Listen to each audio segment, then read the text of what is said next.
So if you're not a fan of the words, peak fiction. You're fighting so you can watch everyone around you die. Think, Mark. You'll outlast every fragile, insignificant being on this planet.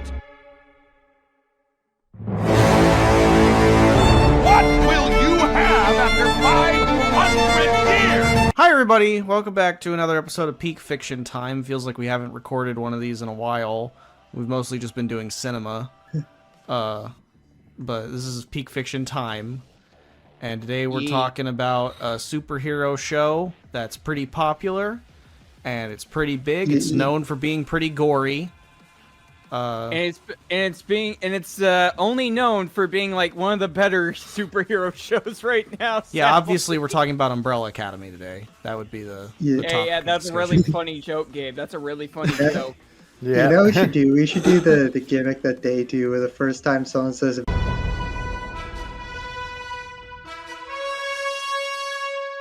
just the title card plays instead. Yeah, that's gonna be the only yeah, time. they do that every fucking episode. It's so good.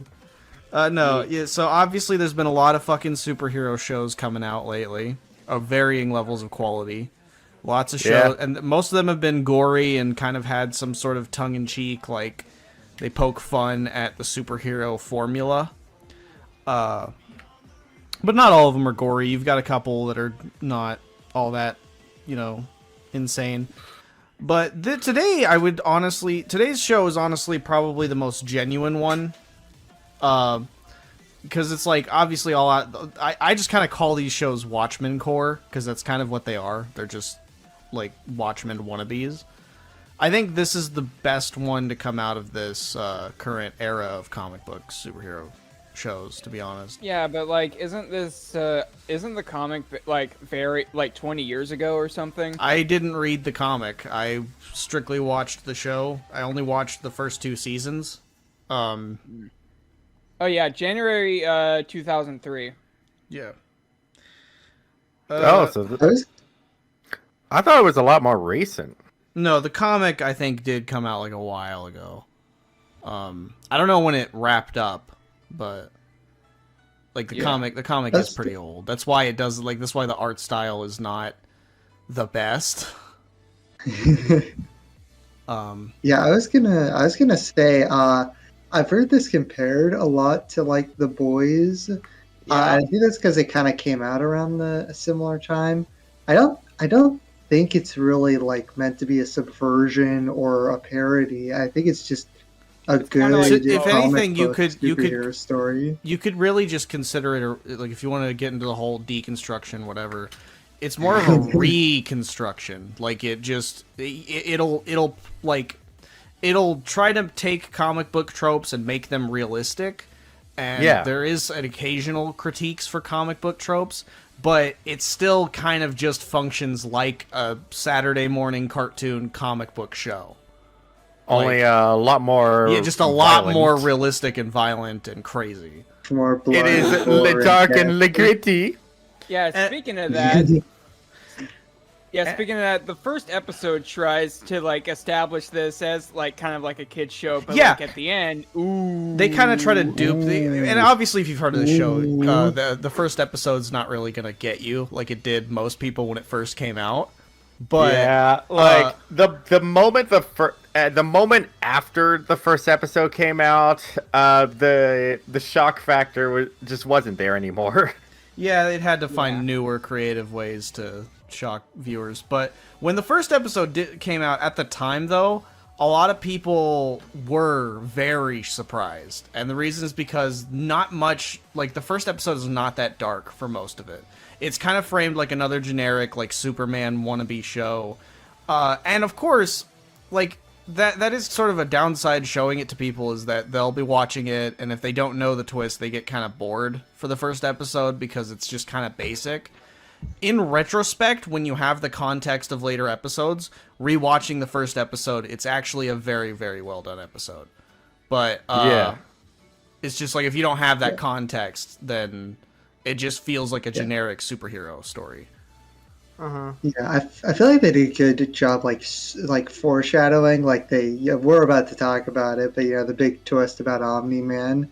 they like do show this like kind of subtle tension between him and the other superheroes Yeah. in like a way that isn't like super overt. Omni-Man being the parody of Superman, for those that Yeah. don't know. I'll just kind of establish the plot then. Basically, the show is about Omni-Man, but it's about more specifically his son. His son is Invincible, and him having some high school. It's pretty basic. Like, he has some high school drama with a bully, and he wonders when he's gonna get his powers, and then he finally does get his powers. It's actually kind of funny. He's like working at a fast food place, and he throws a trash bag, and the trash bag like flies really, really far into the air. And then he's like, "Oh, I got powers now." And then in a later episode, that same trash bag lands clear over in France, and it hits these people in France.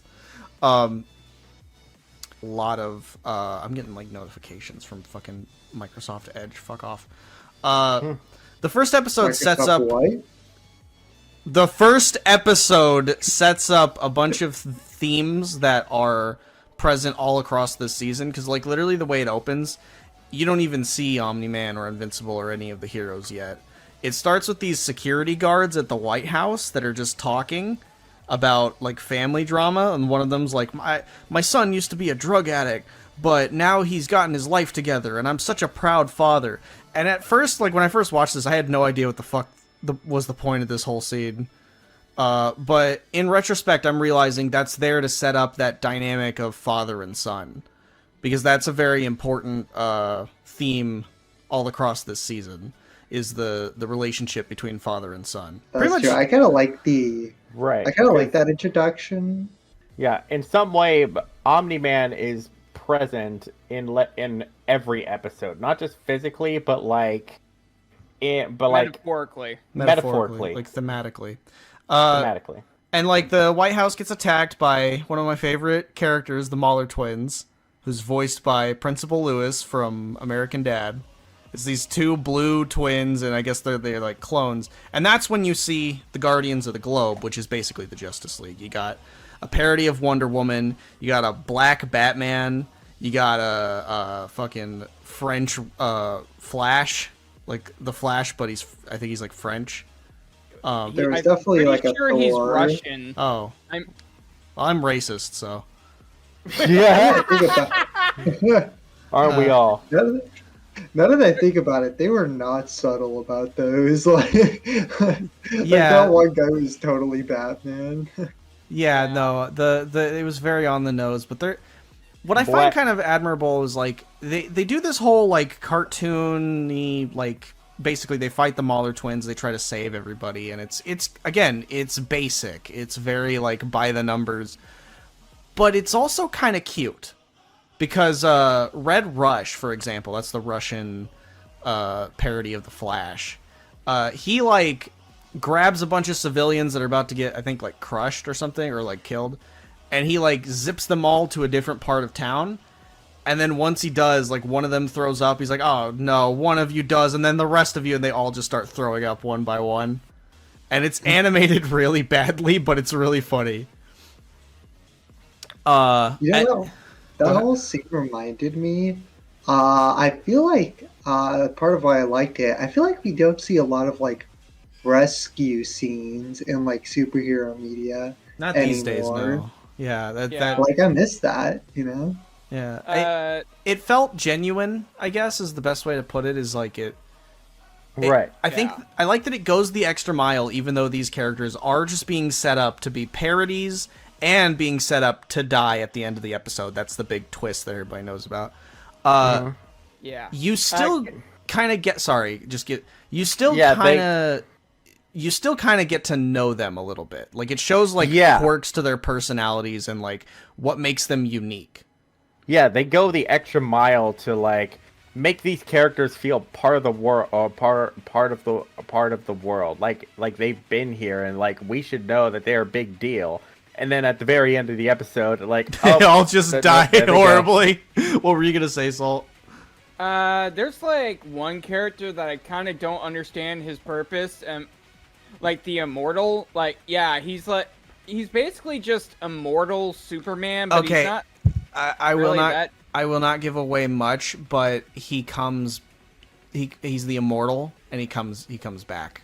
In season He 2. always comes back. He always comes. He's like. Yeah, but like, He always comes. It's kind of a consistent thing where he never really dies because he's the immortal. yeah, but like he doesn't really have any different powers from Omni-Man. No, I would say they justify him further down the road, like his existence. Yeah. I kind of hate him though, especially in season 2. He's like kind of a shit character. Okay. But It's kind of strange. I Deal, did like how they. Oh, sorry. Go on, Pasta Man. I was gonna say it's kind of got a weird, like, he's immortal, but he doesn't like regenerate. You have to like actually put his body back together, yeah, or something. Like, there's a lot that's it's not really explained in this season. It's mostly just setups. Yeah, he's immortal in the sense that he's pretty much never ages. Yeah. Yeah. Kind of just to keep talking about episode 1 though. So you got that plot about, or what? What were you gonna say? I'm gonna say I really like the way they set up the interpersonal life, the interpersonal slice of life on Red Rush's side. Yeah, Like- well, I'm, like- I'm gonna get into that, but I want to kind of establish the main point, which is like you learn a bit about each of the Guardians of the Globe, but that's not until about the end of the episode. After that big save scene, we then kind of cut to Mark and him getting his powers, and then his relationship with his dad and his mom. His mom's a bad bitch. She's voiced by that one girl from Grey's Anatomy. And his mom's Asian, too. So Mark, by proxy, is Asian as well. And it's standard. You don't really get to know much about Omni-Man in the first episode. Because, like, he seems like kind of a stubborn, sort of harsh father. There is a scene that is a little dark that kind of is like the tip of the iceberg of what's to come, where he starts training with his dad once he gets his powers, and his dad's kind of not real happy that he's got his powers. And there is an intention for that later on that it makes more sense on rewatch why he's so upset that he got his powers, because it's kind of like we'll get into that. But he like trains with his dad, and his dad punches him in the chest. And then he falls to the floor and collapses. He's like, and it's like kind of verges on abuse.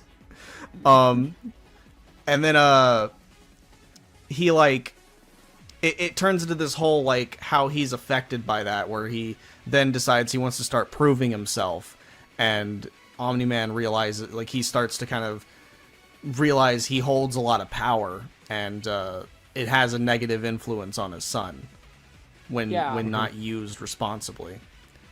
Oh, there is this like one scene that I do think like really did prove himself. So like the bully later on like comes back to like bully him again, but like Mark just keeps taking the punches. He tells us like, hit me again, and then he hits him.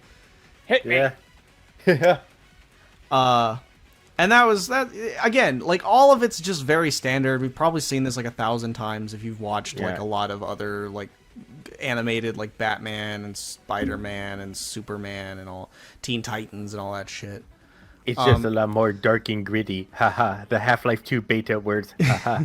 The episode, like towards kind of the end of the episode though, is where the twist happens, and that's when basically you get like this really cool compilation in which Mark, after he actually I forgot to talk about Art, who's voiced by Luke Skywalker, no less. Art is this guy. Yeah, I forgot about that. Art is this guy that designs superhero costumes, and he creates Mark's costume. And then after it's really charming. It's really likable. He's a great character. I love that. And that's kind of the extent it goes to. Like, it's so detailed, it'll even give depth to the guy that made the fucking costume, even though it doesn't have to. And then you get like this really... Oh, go ahead. I think the only other character we've seen like that in superhero media is Edna Mode from The Incredibles. Yeah, I love Edna. I'm sorry, Art. Art is my goat, but like Edna, you cannot fucking beat Edna. I no. ship them. Not by a long shot. True. No, but art is art is awesome. he's just like a total chill. bro. He's just like chill as fuck.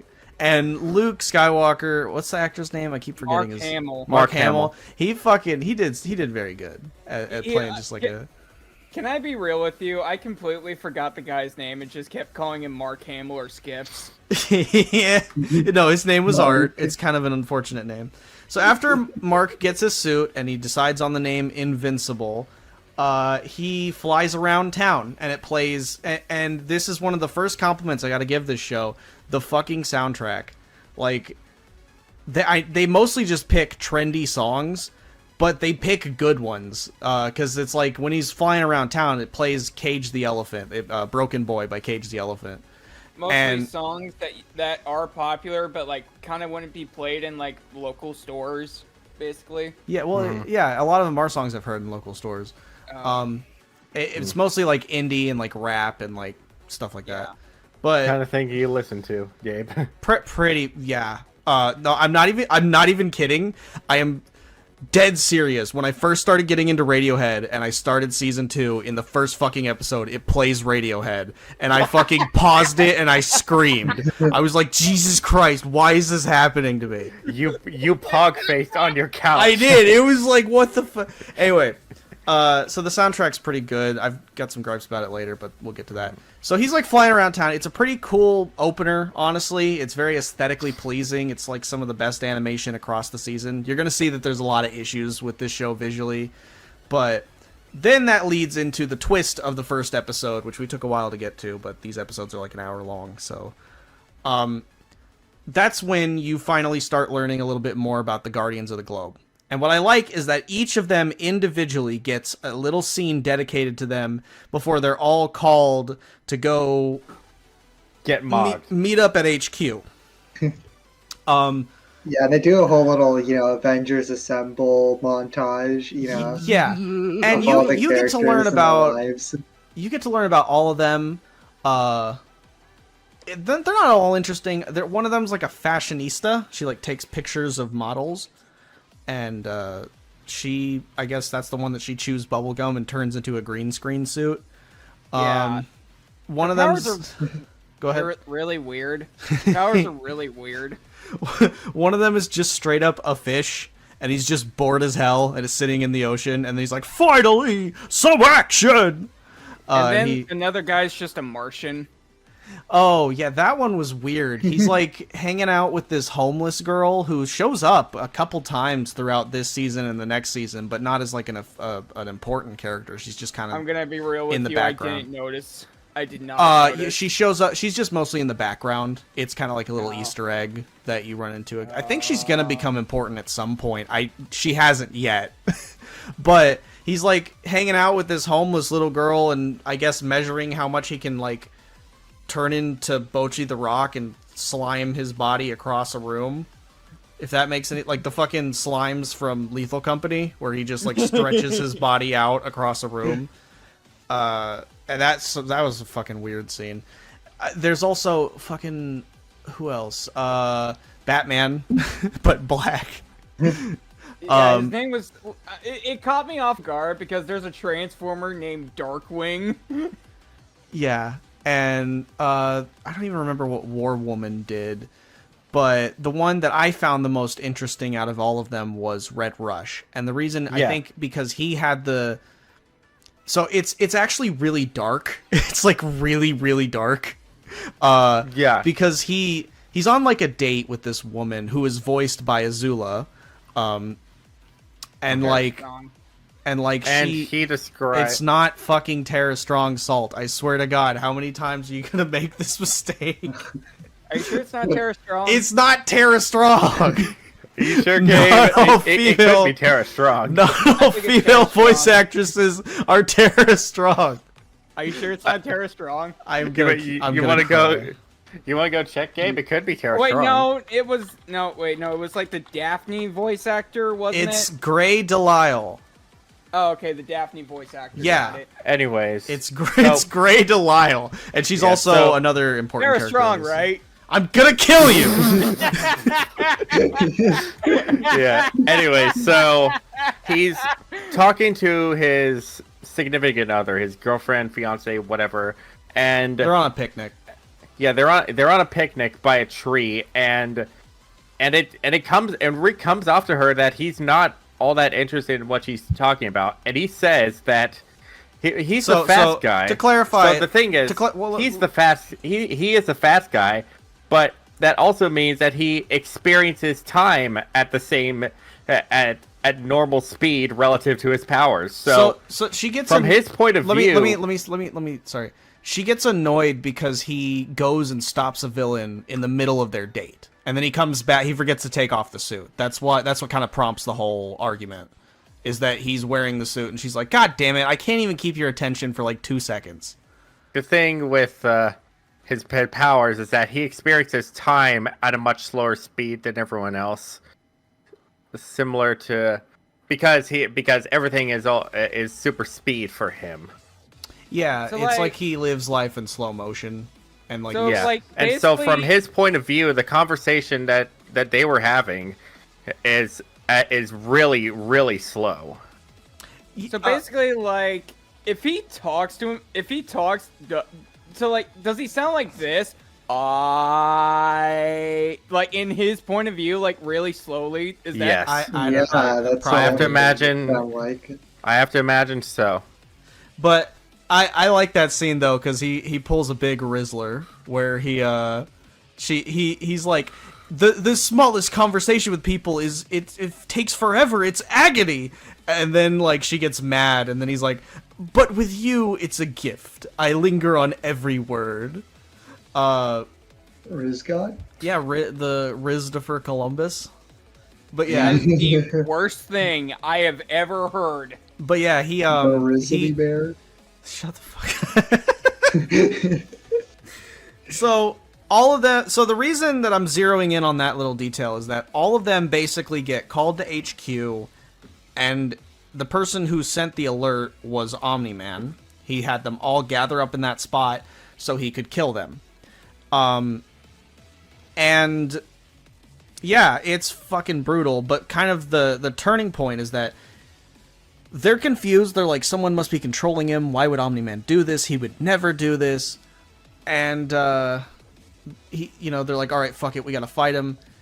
And then the first person he kills is Red Rush, where basically Red Rush keeps punching him and like running away, and then eventually he grabs him by his head and he crushes his head. And it makes that thing that he said about his time perception very fucked up, because it basically means that moment of him getting his head crushed beneath Omni-Man's hands, and he's like punching him in the chest and breaking his hands, and like it's literally to the point where his hands are like bent backwards and he's just hitting him with nubs. He's probably experiencing his death over the course of months by that point. Well, I wouldn't say that far, but like, yeah, it's like that was a very slow and painful death for him, and that's what makes Right. it such a fucking Yeah. No.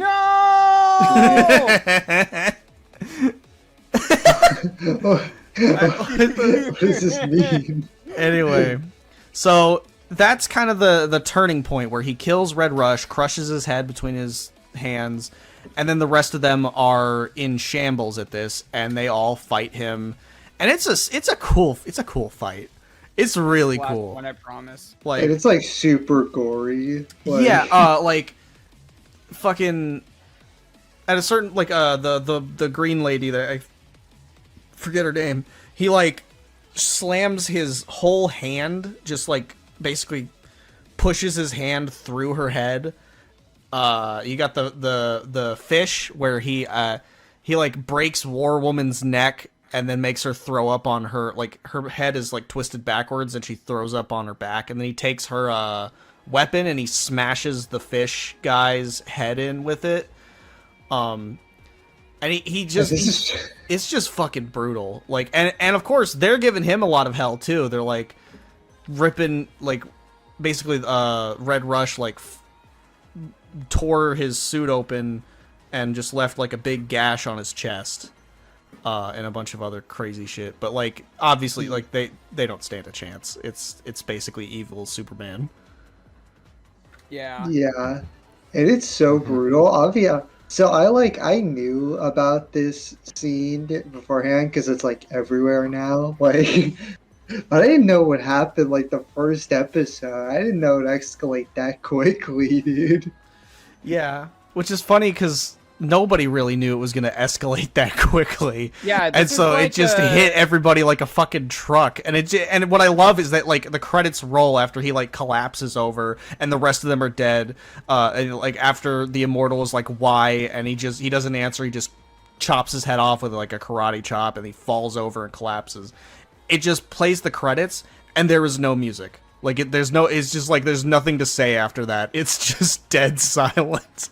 Oh my god, like, can I talk about Darkwing's death? Like, Omni-Man, like, he tries getting him, like, from the top, but, like, Omni-Man just grabs his foot and then, like, swings him. He swings him, smashes him into the ground, and just his whole upper half just basically explodes and splatters across the ground. It's fucking crazy. Yeah. Jesus Christ. Yeah, and so that's the first fucking episode. So Yeah. from there, I'm The basically the just last gonna... Go the ahead. last hero that gets killed, it doesn't even get that glamorous of a death. Just a woman gets her neck snapped.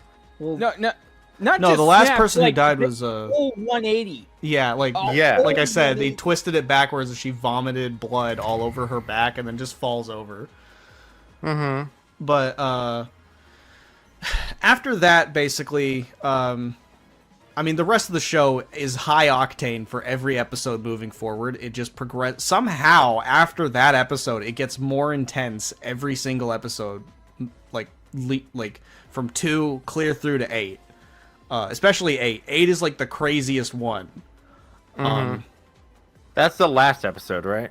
Yeah, well, Yeah. yeah, the season finale. So I guess first thing to talk about really, the pacing is fantastic. Like, Yeah. you don't Like, actually. these episodes, like, went by really quickly. Yeah, and pacing is that one thing where if it's good, you don't really notice, and if it's really good, you do notice. It's weird. It's like you actually don't learn about why he did this. That's what I love is that the first episode it raises a question where you're like, why the fuck did he do this? Yeah. What is his motive? And then you don't actually learn it until the 8th episode, but you're getting little glimpses of it throughout this the season. Yeah. Alongside Invincible's Monster of the Week journey. Yeah, and that's something I want to bring up. My experience with the show is like, yeah, I know just about all the important beats about Omni-Man, what's going to happen, like what he does in the first episode, and then through memes, everything that happens in the 8th episode. So Yeah. I'm going into this, and when he's explaining what happens with, when he's explaining the Viltrumite Empire, the Viltrumites in the first episode, I'm wondering, is it really like that? Yeah, like I visibly said that out loud when we were first watching the show, Gabe. Yeah, and You can definitely tell it's got kind of like a.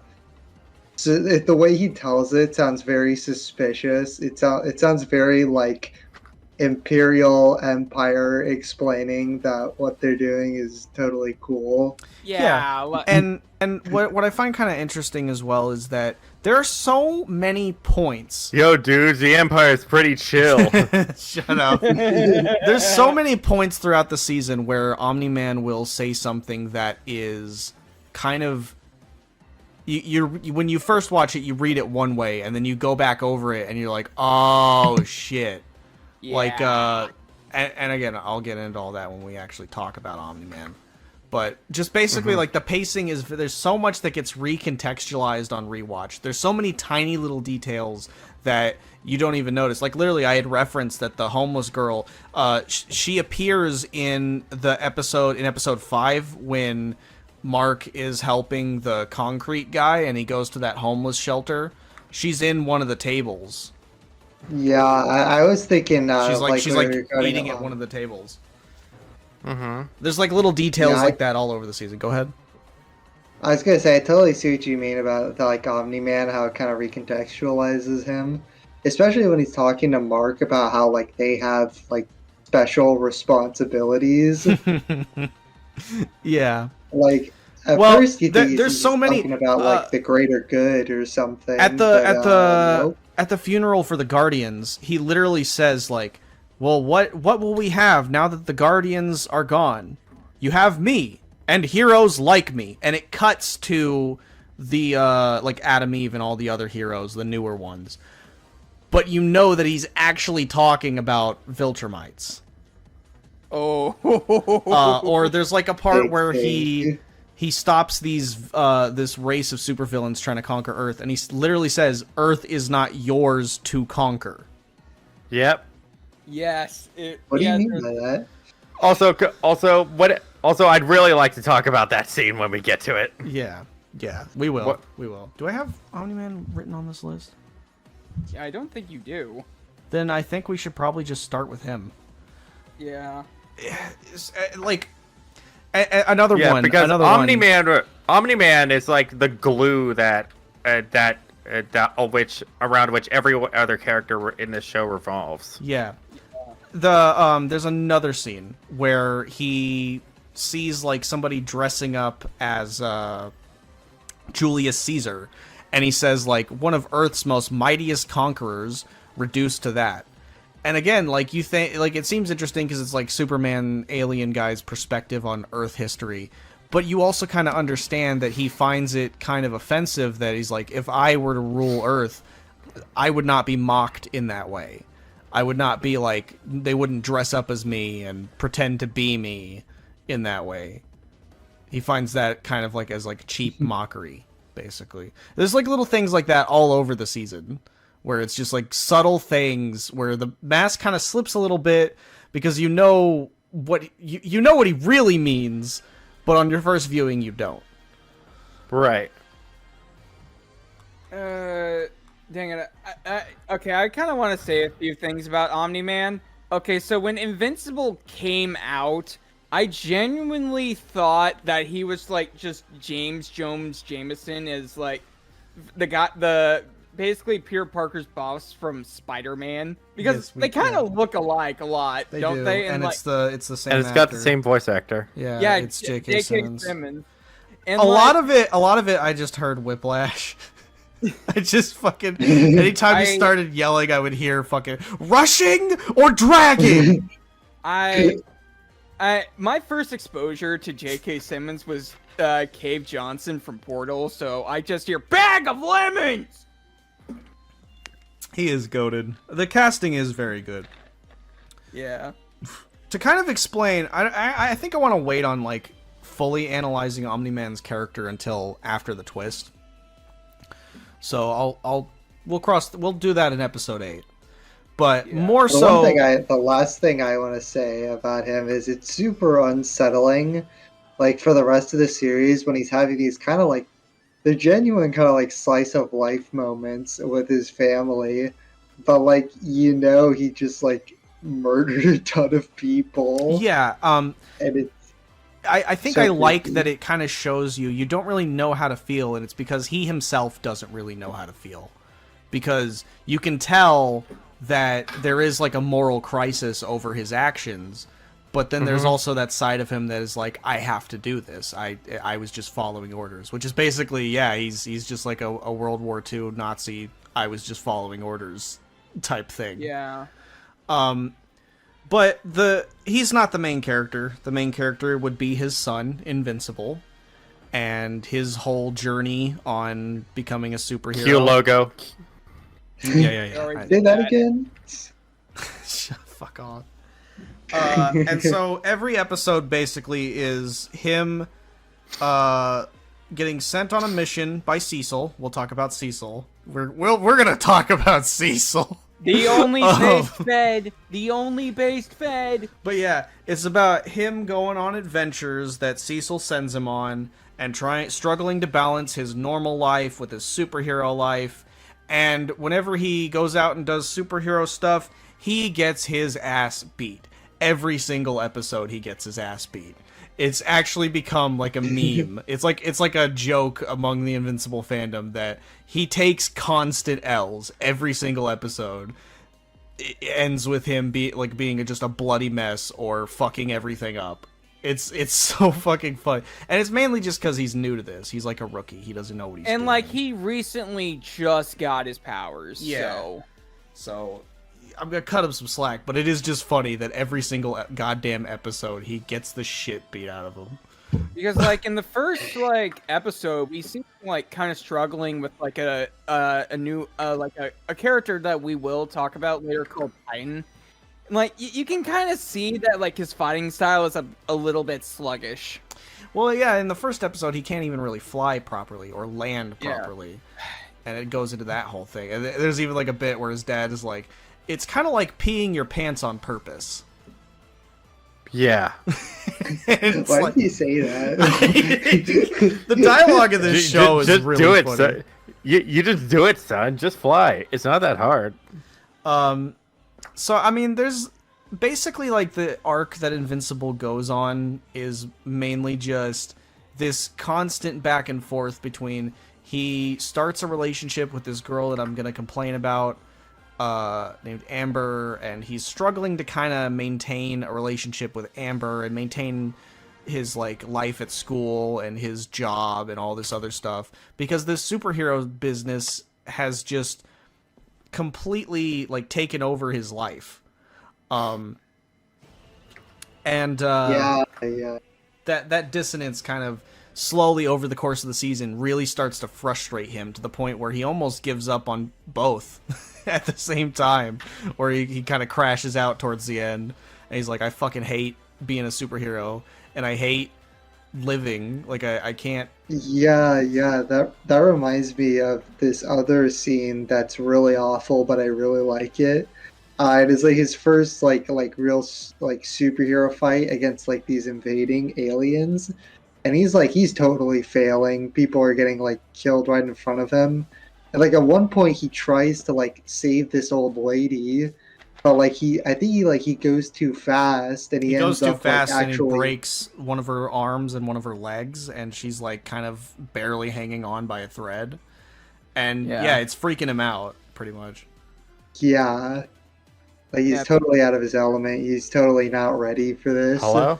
It's we can hear you, messed Chandler. up. Hey, I lost my internet for a moment. Okay, well, but kind of like that's a cool. lot we of were the just time, talking about how epic Chandler is playing Marvel Rivals. Why? I can talk. I can talk and play. I'm gonna kill. Podcast. No. It's slack. research. Anyway, research. Your Honor. Anyway, so I lost my train of thought. Yeah, so like it is just pretty. I think a lot of people can find Invincible relatable, especially if you're in high school and you also have like a job outside of high school, because it's basically how you feel, where you're just kind of all of this stuff is expected of you, and it all just gets thrust on you, and you don't have any time to do anything, and you're never good enough for like, because like everybody's. You're supposed to do all these different things, and everybody gets angry at you for not doing a good enough job, but you're like trying to balance all of it at once, and it's very stressful. I think that is a very relatable thing for a lot of people. Yeah. And season 2, honestly, like, because season 1, Mark is kind of just a basic main lead, but he is very entertaining. He's very... Yeah, the core of the series is coming of age, basically. He's both very as a teen likable and as a because- superhero. He's very likable because he's just a fucking dork, and he kind of gives off the same vibes that you get from, well, I mean, it's basically quip dialogue. Feels kind of like Peter Parker. Yeah, it's got like that know? Peter Parker kind of smugness, but but like done better a little bit. it depends on the I Peter don't Parker know. you're talking about. Yeah. But yeah, like it is kind of that quippy, like dorky main lead. He's actually becomes a much more deep character in the second season. But that doesn't get appreciated very much by a lot of people because the second season is apparently, to a lot of people, it's mid. I personally liked it, but we're not talking about that yet.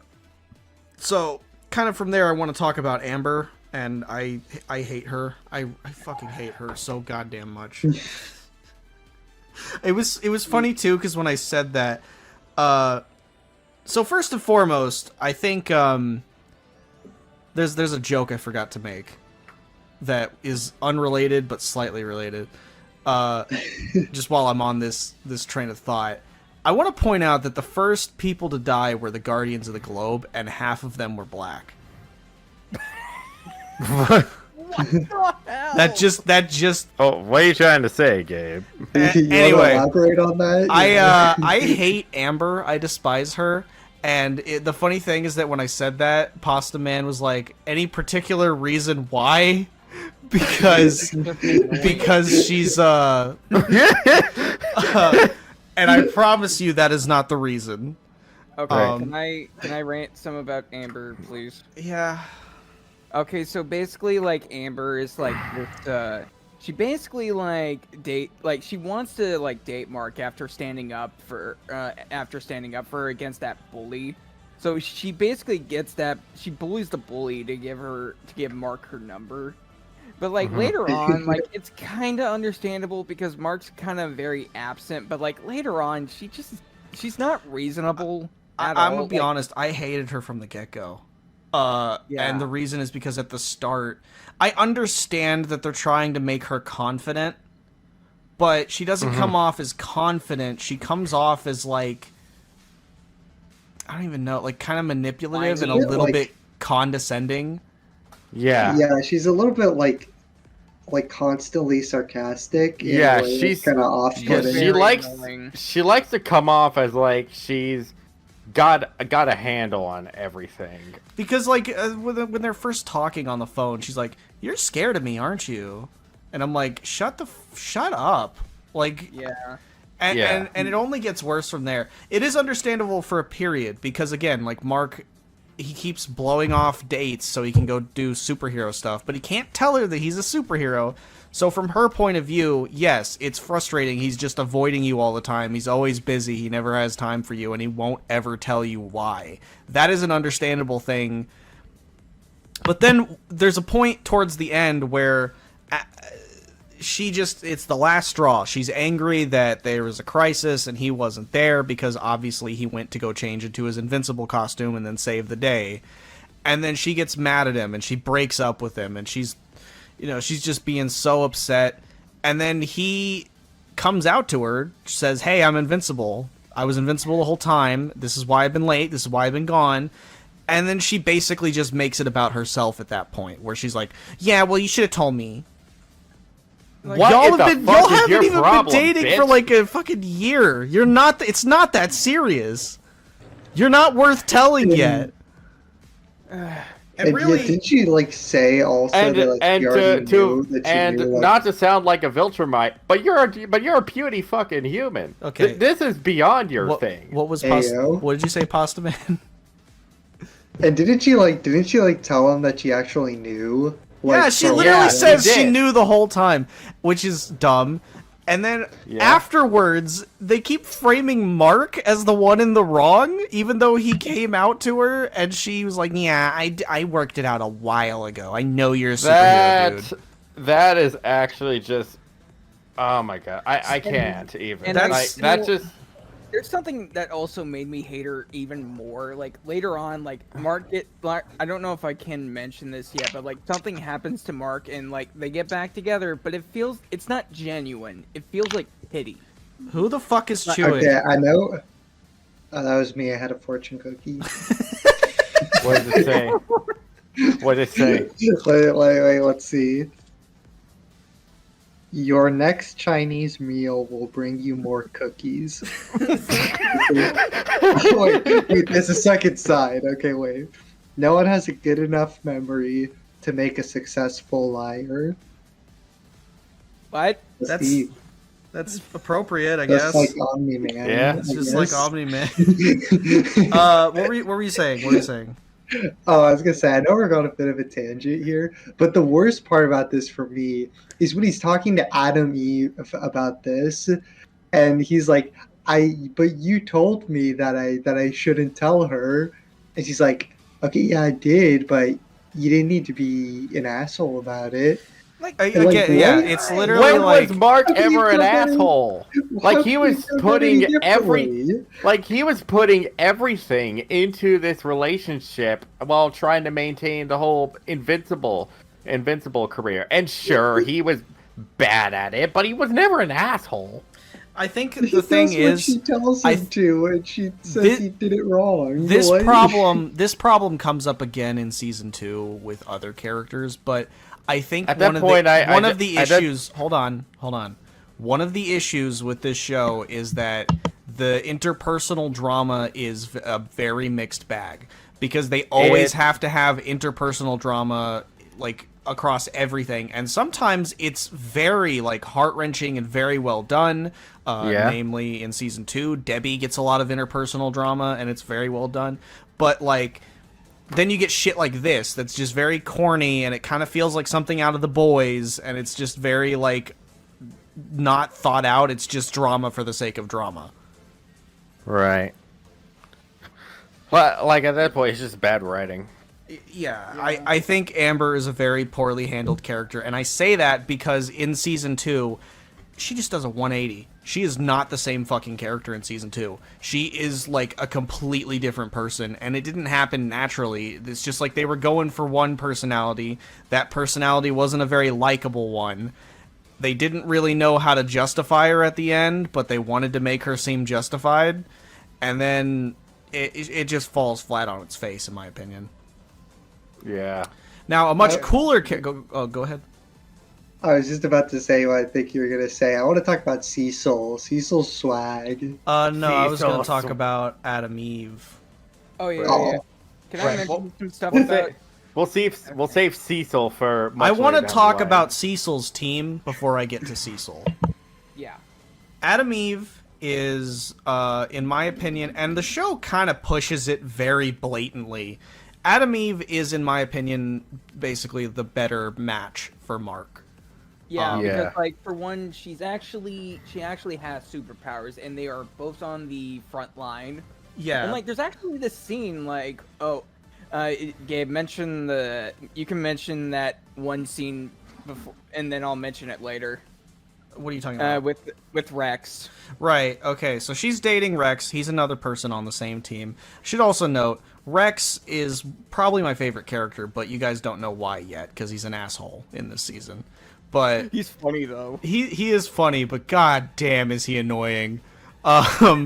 And when he started talking, Pasta Man said probably the dumbest thing I think I've ever heard Pasta Man say. He thought he was from the Boondocks when He he's not. swore he was the fucking white guy from the Boondocks that was saying the N-word. He The teacher. sounds like him. He I swear. doesn't. He sounds nothing like him.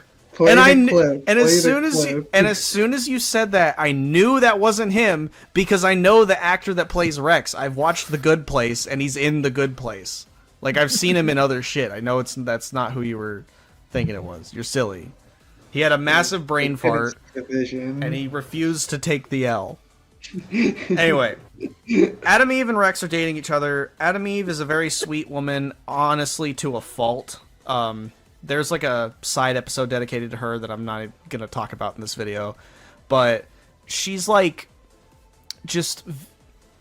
she and Mark have such great chemistry where she's kind of telling him like she's very supportive to him. She's like the only person who really understands the position he's in, and she kind of is struggling to figure out what she wants to do with her life because she has such an overpowered ability, which is basically just Momo from My Hero Academia. Yeah. That, but it doesn't even have to come out of her body. She just makes stuff. Yeah, she kind of has like god powers, low key. Like she can just create matter from nothing. She's out here playing Minecraft. She could probably like give Omni-Man like a really good fight actually. But Yeah.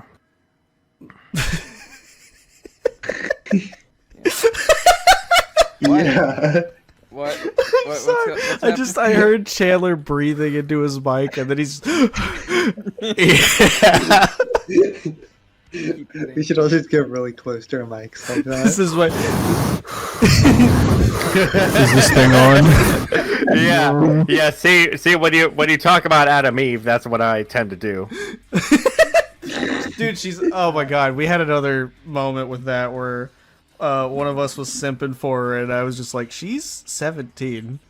I think it was Postman or Chandler, I can't remember which one, but they were just like, damn, she's kind of bad. Yeah, listen, I before you told me about their age, I was thinking about the multiplayer with Dupli-Kate. Oh fuck yeah. So speaking of that, basically like Rex, like I said, he's an asshole. He's dating Adam Eve. We don't know much about him. He's like the comic relief, kind of pathetic character that everybody makes fun of because he's a dick. And he's annoying, and he's always got to have a comment about everything all the time. And again, he's fucking funny, but in the first season, I forget every time, he is so unbearable. And it's on purpose. I would say he is a much better character than Amber, and it's mainly because they know what they're trying to do with him. Because he's going to get a redemption arc. You can even tell he's going to get a redemption arc, because they allude to it a lot in this first season. Like referencing vaguely his fucked up childhood and stuff like that. But he cheats on Adam Eve with Dupli-Kate. Dupli-Kate is doesn't get a lot of characterization this doing season. exactly the thing I was saying. Yeah, where she clones herself and he fucks all three of them in the shower, and Adam Eve walks in on it. And yeah, and even there, like. I was talking about how Adam Eve has better chemistry with Mark. She literally like gets cheated on by Rex and then goes to see Mark first thing, only to find him making out with Amber. Yeah, it was That's like, rough, kind of buddy. sad. It's a little on the nose with what they're trying to do here. Like, it's pretty fucking obvious that the ship is like Adam Eve and Invincible. But yeah, like Rex, like I said, he's very toxic, very like selfish. The alpha male. True. And The again, Sigma male. all of this is in service to the second season, so I cannot really analyze Rex that much without giving away what happens in the second season. But I'm gonna be real with you. I kind of forgot Rex's power. he throws explosives. Yeah, That's it. It's like, I don't know if he just like infuses like power into these little things he's got, but it's like these letters that he just throws out and they blow up.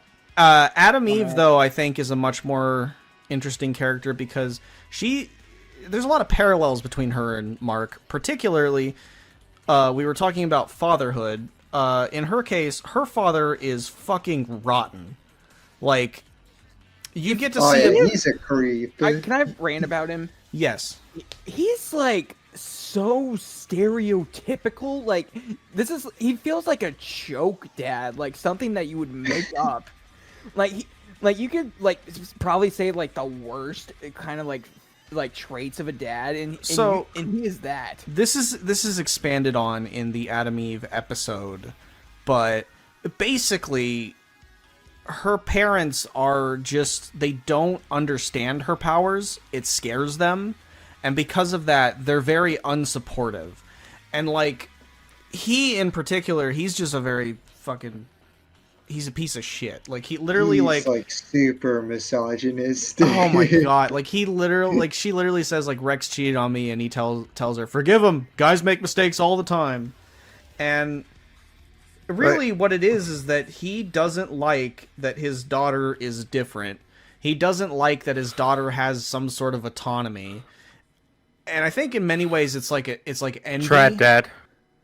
I'm gonna turn you down, Chandler. You're like way too literally. fucking loud. Come on, that was funny. But yeah, like again, they expand more on this in like the second season, but it's just that he's so prideful, and it's almost like he's kind of jealous of his own daughter's success, that he just absolutely despises her superpowers because it pretty much means that he doesn't have control over her. Yeah, that's what I was gonna say. Like, Adam Eve is like godlike, but like he can't control that. Yeah. At all. Yeah, like, is he? Like literally, like, and it's partially, you can kind of tell it's because he kind of fucked his own life up. They expand on that in season 2, where he kind of, his life is like, he's old and he's just a normal, like, again, nothing I can go into yet, but like, it is just parent-child envy, which I've experienced it. It's not fun. He's like telling her she should like stop being a superhero and be like a housewife. Yeah. Oh my god. You kill What this was guy. Bro's man. problem? He gets worse. He gets worse. You guys are gonna hate him. No. So Adam Eve kind of has that complex, and then there's a point where she goes with Amber to a soup kitchen thing, and she starts helping a bunch of people there, and that kind of awakens something in her where she basically realizes, I don't need to work for Cecil. I don't need to, you know, get contracted for like actual superhero work as like a job. I can like bend reality at a molecular level. So why don't I just fucking go and do this superhero shit just of my own volition, and I just go around and help people. There was actually a line in that soup kitchen scene that I related to so much, and it makes me so fucking mad. Basically, Adam Eve says, "Man, this is like luxury to me. All my parents did were microwave dinners." Like, Oh yeah, no, that's oh Yeah.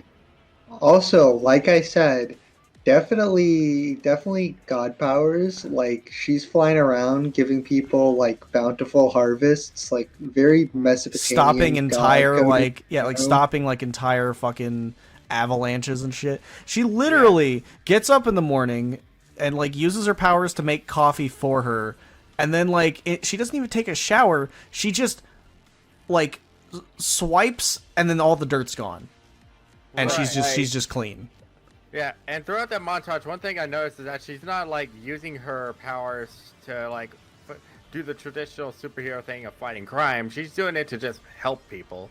Yeah. And so again, it's something a lot of superhero media, like a lot, doesn't even touch on. yeah. Outside of that, they don't even think about like how they can use their powers in like a way that is not just law enforcement. there's a few other characters in this team. There's Shrinking Ray. She's kind of hot. That's about it. I don't have much. She can shrink. She goes into a gorilla guy's head and then makes him sneeze and vomit, and then comes out and. Oh, yeah, that one's kind of creepy. That's a very messed up power to have. There was like a cute little touch where she gets kind of like shameful, so she shrinks just a little bit while she's talking. That I thought was cute. Oh yeah, that was funny. Not much to her. She's just kind of there. And then there's Black Samson. He lost his powers, but he's here trying to corral this group of angsty teenagers. Yeah. And he's not doing a very good job of it. Yeah, you know, like the whole straight man, wise guy comedy dynamic. Yeah. Oh, yeah. Like imagine Black Samson as a straight man with 5 other wise guys. Yeah. Black Samson is. There was like a funny ass line where Rex made a very offensive comment where he was like, well, if you still had your powers, maybe you could have saved the Guardians on their last day. And then he just like leans forward and he's like, I don't know you yet, so I'm gonna assume that that was a joke, and I don't have to beat your ass until all you want to do is call me dad again. The fucking look on Rex's face after yeah, too. It's like I'm telling you, the dialogue. Like, oh my god, the dialogue in this fucking show is so good. Like, he keeps like insulting people and then getting immediately mogged. Yeah, no. He did that to the like monster girl too. But like basically Black Samson, he's just the harsh leader that really wants them to work as a team, and he's like tough love type thing. And then of course, as you mentioned, you got 2 characters, Monster Girl and Robot. Robot is a whole can of worms that Yeah, and it completely inspired like this. No. Basically, the mangaka of JJK ripped this character off. Like one. There's no proof. There's no proof that it's not just a coincidence, but the parallels are a little concerning. Yeah, no, I think he just basically stole the idea. I don't know. Look, okay, so you got Monster Girl, who is voiced by Azula. Kara Strong. It's not. God, I'm gonna crash out. It's gonna happen. But it is. It is not Tara Strong. Monster Girl, who is voiced by Principal Lewis and Azula, and she fucking basically is a girl who's 20, but she looks like 14, 13. And the reason is because every time she transforms into a monster, she ages backwards a little bit. She gets younger and younger. So, so the relationship that develops between her and Robot is. Well, let me get into that because I don't know how to feel about that. Oh yeah, no, that's a whole. It says something like, "No guy wants to." Yeah, I was about to say. Me. She's like, no, my options are kind of limited because it's either I get put on a list or they get put on a list. Yeah. Does she know? her options are either date teenagers or get dated by people that probably have some bad shit on their search history. Yeah. And so I like her a lot. I think she is a great character. I think Robot is a great character. I think he's a very fucking weird character. But basically, it's like we said, Mechamaru from JJK, where it's the exact same thing, where it's a deformed guy who is like a super genius and he can control robots from afar. And he falls in love with somebody in his team, that being Monster Girl. He falls in love with her because he relates to her. He understands how she feels because he's trapped in a body that he doesn't want. So he goes the extra mile to team up with the bad guys in order to get... Twins. In order to get... Well, I'm talking about the parallels to Mechamaru. Oh, sorry. Because Mechamaru teams up with... the fucking Mahito. Yeah, right? The curses, Mahito and the other fucking guy, the brain. So guy. true. And so it's the exact same. It's literally the exact same plot, where it's like he teams up with the bad guys to get a body back, and then he betrays them as soon as he gets the body back. But the outcome for these two stories is very, very different. He frees the Mauler twins. And then he steals a blood sample from Rex because he realizes that Monster Girl actually thinks Rex is kind of hot. So he literally uses Rex's DNA to create a body for himself that is a teenage boy. Yeah, it's really weird. and Like, what what I love about this whole episode is that, like, you see it from his perspective first, and it's touching, where, like, his new, like, the Mauler twins create his clone body, and then he has to watch as his original self dies, and it's very sad and touching. You kind of feel bad for him, because it's like, he gave his life for this, and it's like, it's kind of like he's carrying his second life with him. It's weird. Like, he basically watched himself die. And it's very symbolic. And then, he turns against the Mauler twins, and he seems like a badass, where he's just like this teenage boy that's got like a neurochip, and his like truck that he came in turns into a giant like transformer thing, and it's fighting and it's sick as fuck. He's such a badass, and he's just like, this is my go. This is a great character. But then when he actually meets the everybody else and meets with them to show off this new form, they all react to it basically like any normal human would, and it's that dissonance of like, oh yeah, no, actually this is really fucked up.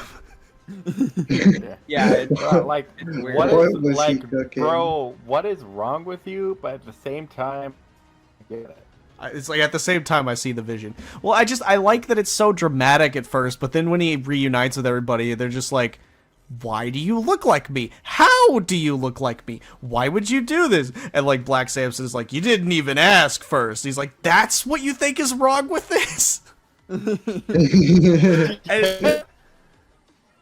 oh, I think my internet. What the fuck was that? Chandler, you I think good? that was Chandler. Where did bro go? Hello? Hello. Hey. Bro, Now you you sound like robot. bro sound like robot. Hold on. Damn. Gabe, can I talk about the Muller twins, please? Well, yeah, I mean, yeah. So go is he ahead. just gonna be like that from now on? Yeah. The robot? Yes. Oh my god, we have No. our own Nekamaru! Hello. Reporting in from. Chandler, You're you're, so You know what? Keep it. Keep it for the bit. No, you're it's so European stuff. auto-tuned, it's bad. Sound like Soundwave. Bro sounds like T-Pain. No, he sounds like Machine Head. So are we? Well, okay. I guess I'm kind of done talking about Robot because that's kind of all there really is to say is that he basically is selfish, and all of the things he did were just because of his favoritism towards Monster Girl. Yeah, like he literally like sent a robot to like get some flour. In, Yeah, like, no, there's the literally a northern- scene where like Black Samson, after a tough battle, is like injured, and then like Robot literally sent a robot out to the Arctic to get a specific flower for Monster Girl because he studied her physiology, and Black Samson's kind of looking over. He's like kind of like, bro, you did not get your ass kicked in the Arctic for me. What the fuck is this? He's like. Where's my special flower? But What the Sigma? what the?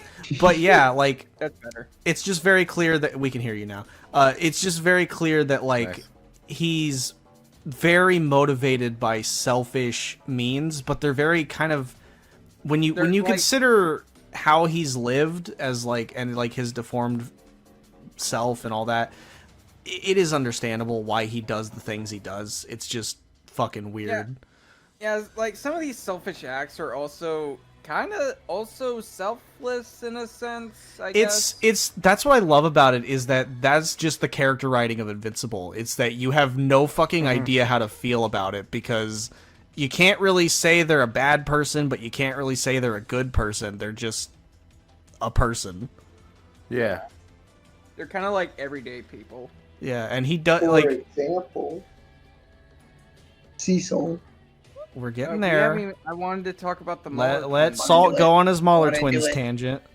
So the Muller twins are voiced by by the voice actor Kevin Michael Richardson. That's Principal the- Lewis that's- from American Yes. Dad. So basically, like he's just like this. Like he's both brawn and brain, which is a character type I really want to see more of. But like, But the like, funniest basically- part is that he's also stupid. It's like he's smart, but he's stupid. There's literally a part where he like makes the thing for Robot, and then he's like, "Oh, his brain is abnormal." And then he's like, "Are you calling us stupid?" He's like, "Yes, I'm calling us stupid." Yeah. Like it's also just because like one of them is a clone, but nobody knows which one is the clone. They're both clones. Yeah, and like they all keep calling like each other the original. Well, yeah, that's a running joke throughout it where he's just like, "I'm the original." He's like, "So the operation was a success," and they're just always arguing over which clone is the original. Yeah, one of them escaped like prison thanks to Robot, like because like it was Thursday chicken pot pie. I'm Yeah. sorry, I love that meme so much. Yeah. And, Mauler twins are fucking great.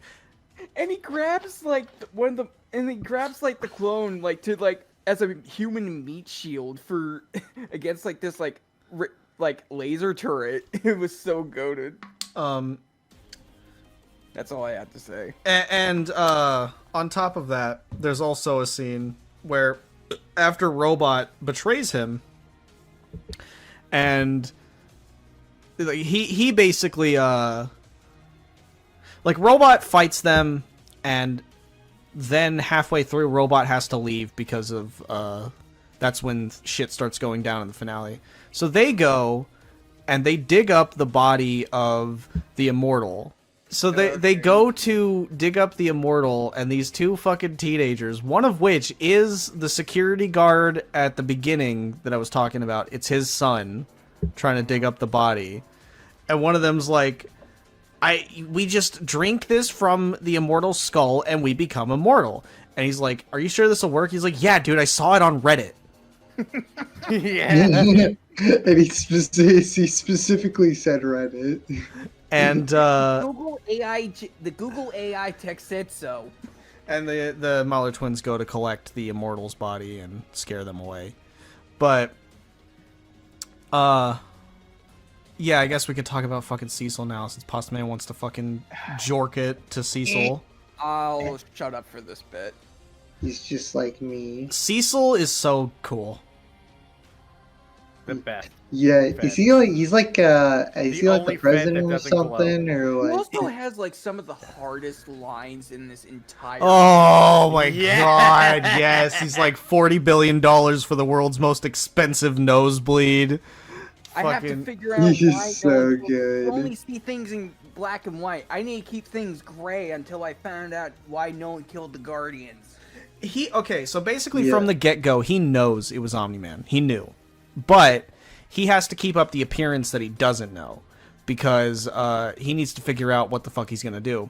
And so various points throughout the series, you have him essentially gathering up things, like just things to use against Omni-Man when this inevitably blows over, and he tries to buy them as much time as he possibly can.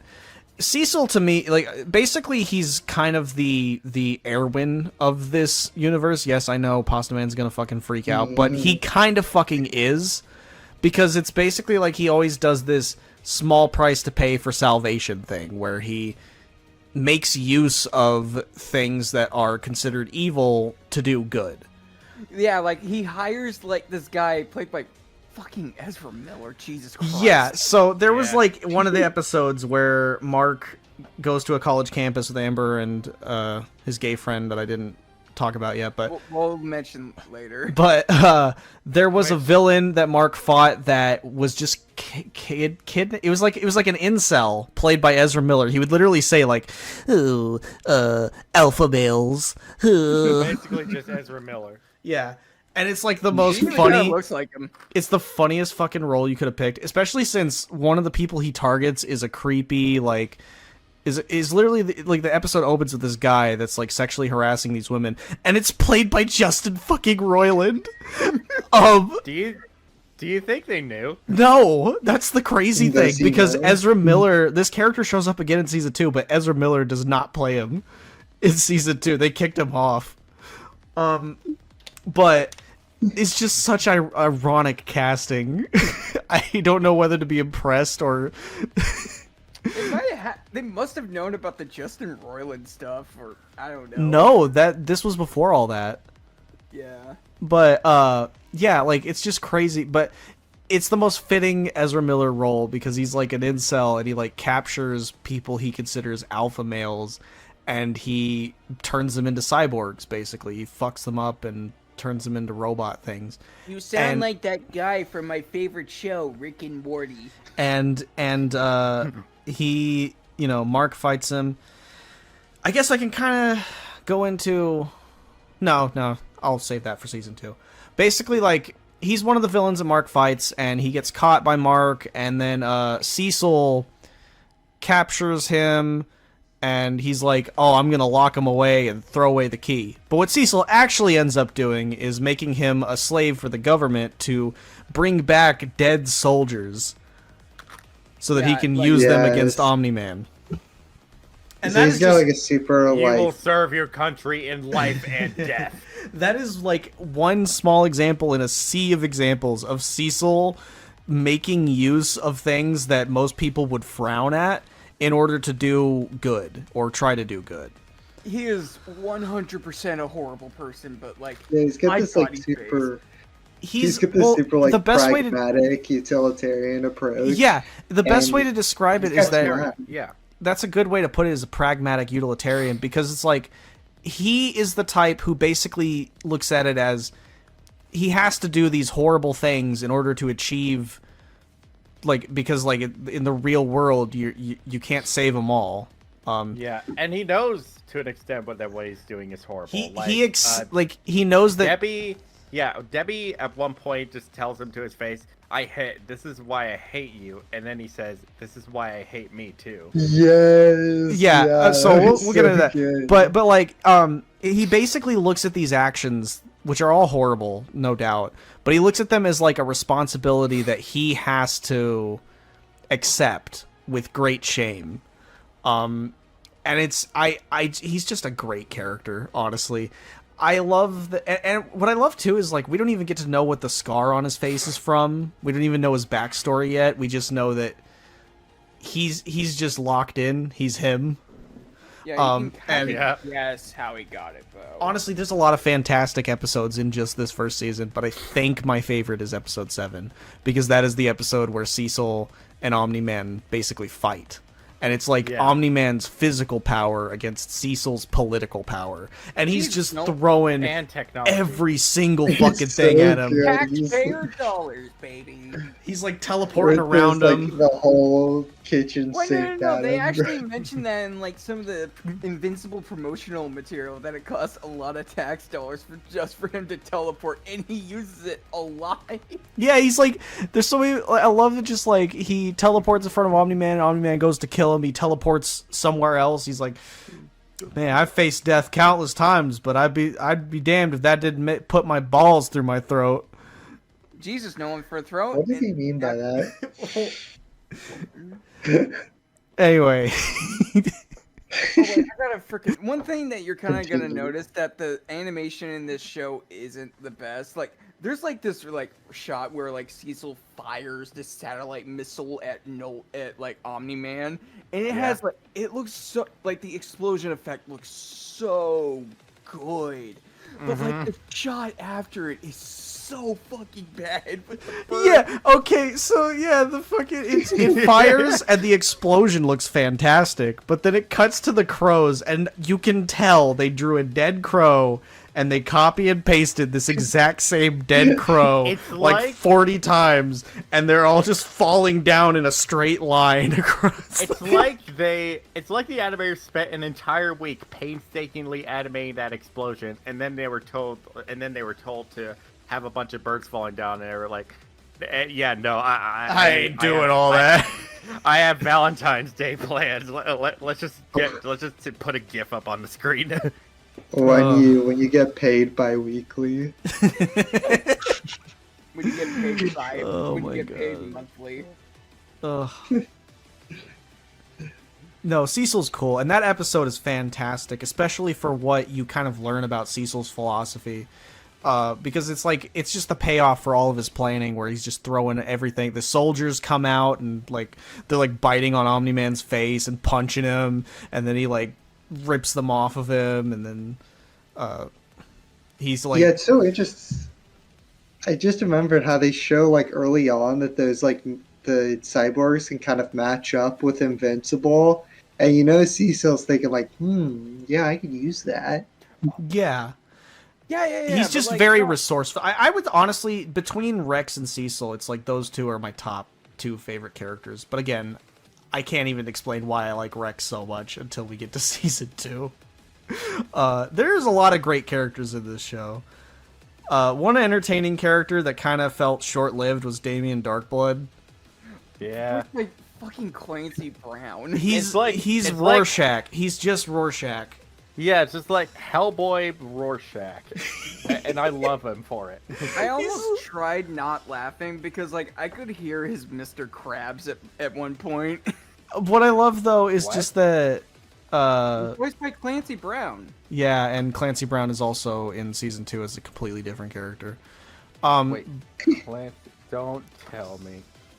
Oh my god, it is Mr. Krabs. Yeah, and again, I tell you, he's a fucking Viltrumite in season 2. What? Yeah, he plays a Viltrumite in season 2. You guys are gonna shit yourself. But he doesn't do the Mr. Krabs voice. He does the Long Fang voice. I thought Damien Darkblood was a very entertaining character, especially since he had such an eerie presence where sometimes he would just come out of nowhere and like the air would get cold. He also talks very specifically. He talks like Rorschach. I am not even kidding. It is literally Rorschach from Watchmen. Like he, Oh, there's literally a part where he's like, "Did not mean to offend. Nuance of human conversation difficult for me." Me have autism. That reminds me of like the conversation he has with Omni-Man, and he's like basically like, "I know you did it, Omni-Man." I And know what you are. Omni-Man's like, he just leaves, and he's like, "Fuck you." No. He's like floating in the air, and he's just like, "Fuck you, Damien Darkblood," and then he like flies out, like the fucking like a. Oh my god! Great moment. And Damien Darkblood basically gets told by Cecil not to investigate it, but he does it anyway. So Cecil exercises him, and that leads to that line that we were talking about. That leads to that line we were talking about, where he's like, "You see everything in black and white, and I need to keep things gray." And he uses a freaking AI. He uses like artificial intelligence to like bring back some Necronomicon or something. Yeah, he's like, you can't banish me without the Necronomicon hat. And then Cecil's like, actually, we recreated it with AI, you stupid idiot. Get owned. we fed the text into ChatGPT Not and generative we fed AI. There's This also was like. Go Never ahead. mind. there's also No, Salt. okay, I'm just telling you. Never mind. You have lost penis privilege. I was just gonna say this is like pre-generative AI era. That's all. Lamau. Now you. There's Debbie. I find Debbie's arc very fascinating because it pretty much starts off with her. Like, Mark starts being a little bit mean to her once he starts getting his powers, and so it kind of hits her a little bit where she's like she tells him like go to bed, and he's like make me, and she's like does that make you feel better that I can't like make you do something? And she's got this whole complex where she's basically like, it used to be you and me and your crazy world-saving dad, which that's another thing I love, is just the little world building where he can take them to any restaurant in the world. He could take them to Italy. He could take them to France if he wants to. My question is that like, was she like, how does she not like incinerate? Like, they're probably going at like top speed, are they not? Dude, they played baseball and threw the baseball all around the world. Like, don't ask questions. But like, I like little cute world building things like that, where they can just go anywhere in the world and have dinner at any restaurant they want to. Yeah. And how like he's literally off in another dimension fighting an alien race, and she's like, "Oh, so I guess you won't be home for dinner." Like, it's just like it's fucking Tuesday to them. Yeah. But over the course of the season, basically, because she has that complex of like, it used to be me and you and your world-saving dad, and now it's you and him and just your boring old mom, and she's fine with it. But over the course of the season, it's like she starts to kind of doubt Omni-Man, because he starts being a little bit more mean. He starts getting a little bit more stressed out. He starts being a little more cold and distant, and there's literally a point where he's just like, "Are you questioning me?" And I like that she's so assertive towards him. And he like, it's so funny how like he's like a fucking Superman, like he could crush the whole world, and she still will just straight up to his face just be like, "Fuck you, Nolan." One thing I do like, and it's kind of like in the same. No, this is not like the same kind of dynamic in The Boys with like Homelander and Stan Edgar. It's like we kind of know like how Nolan really feels, because like he doesn't like yell at Debbie after that. He kind of just punches the wall because like he kind of feels and bad that's afterwards. also very good, is when she finds out the truth and she's drunk and she says "fuck you, Nolan," goes upstairs and he punches the hole in the wall. It then cuts to inside that hole, and it shrouds him in darkness, where he's kind of encased in the hole that he created. Some little symbolism there for you. Wow. But yeah, That's like deep. over the course of the season, she just progressively starts to trust him less and less, until eventually the moment she finally finds out, she basically asks him to pick up a few things, calculates how long it's going to take for him to get home, and then she looks all around the house for the secret he's hiding, only to find his suit, takes it to Art, Art finds out that, yes, he did fight the Guardians of the Globe. Yeah, and like one cool detail I found out is like all the blood is like the oldest blood is like from like red rushes, and it's also kind of incinerated because of like his fast speed, isn't it? Yeah. All right. And I like that little kind of complex that Art is having, where Debbie's like, don't tell anyone about this, and Art is like, are you fucking kidding me, man? I'm not telling anybody about this.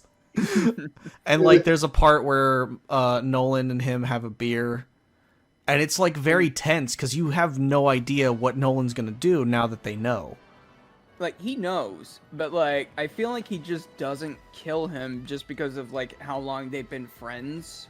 But, That's like, the thing, is that the Nolan we see at the end is not even the true Nolan. Yeah. Because it's like there's so many fucking layers to just Omni-Man, because like the version you see of him in this season is the true version of him, but it's also not. Yeah, Right. it's like kind of like he's lying to himself in a kind of sense. Like, he Yeah. casually threatens Art. There's a but, like, reason why in the first episode he literally says Mark getting powers was the worst thing that ever happened to me. And the reason for that is because, again, he doesn't feel like he has a choice, because the Viltrumites are extremely powerful, and if they found out about what he was doing down here, they would not stand for it.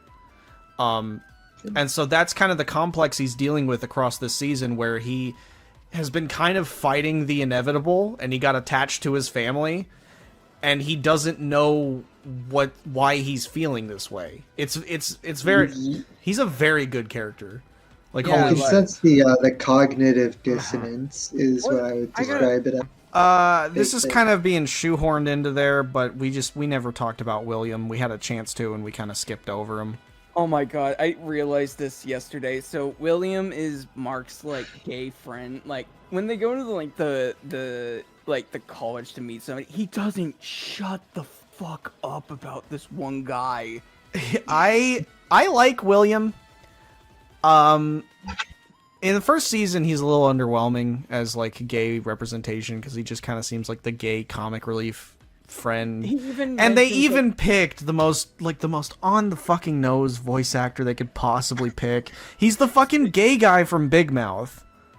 And speaking of the voice actor, I was I watching, want to be reminded of Big Mouth.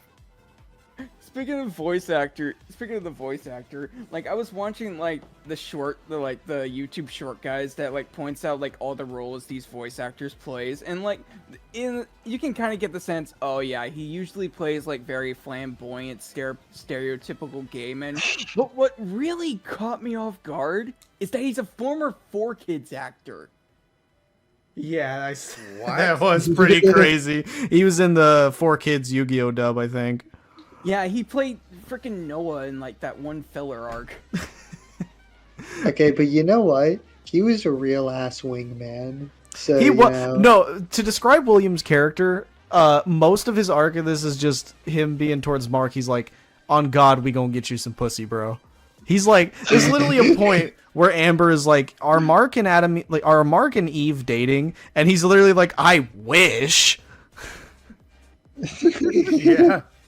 I'll say he's a typical gay, chaotic, like teenage boy. Like he's got the like, it's actually like surprisingly spot on, down to the fact that he's like kind of an asshole. Like, he's kind of edgy, and he makes crass jokes about things that are just kind of out of pocket. There's so many points where he just says things that are so inconsiderate. Like, he'll just be like, "You being invincible is the best thing that ever happened to me." I like him. I think he's funny, but he's not that deep of a character. Although what happens to him this season is kind of fucked up. And actually, he does get a very good moment. We were talking about the Ezra Miller character that is like the incel that captures people. And in that episode, his boyfriend is one of his victims. He gets turned into like a cyborg thing. And so that's why he yells out that, "Oh, we fucked, I love you," and like all that. To make him kind of, because he's like a robot that's just doing whatever this incel character tells him to do. But then he hears He that took out like a piece of his brain. he hears that he remembers experiencing that bussy, and then he's like, I'm back. I'm back. I'm normal now. And then he starts fighting the other robots. And what I love is that Mark gets the shit beat out of him, and Mark is like just completely just demolished. But William breaks free and beats the shit out of the Ezra Miller character. Right. What I'm What did you noticing notice? though is that like Mark doesn't really get a lot of dubs this season. Actually, I don't think he. I can't remember at one time he got a dub. Well, usually it's more like side. It's like kind of like the Closest thing to a dub he gets.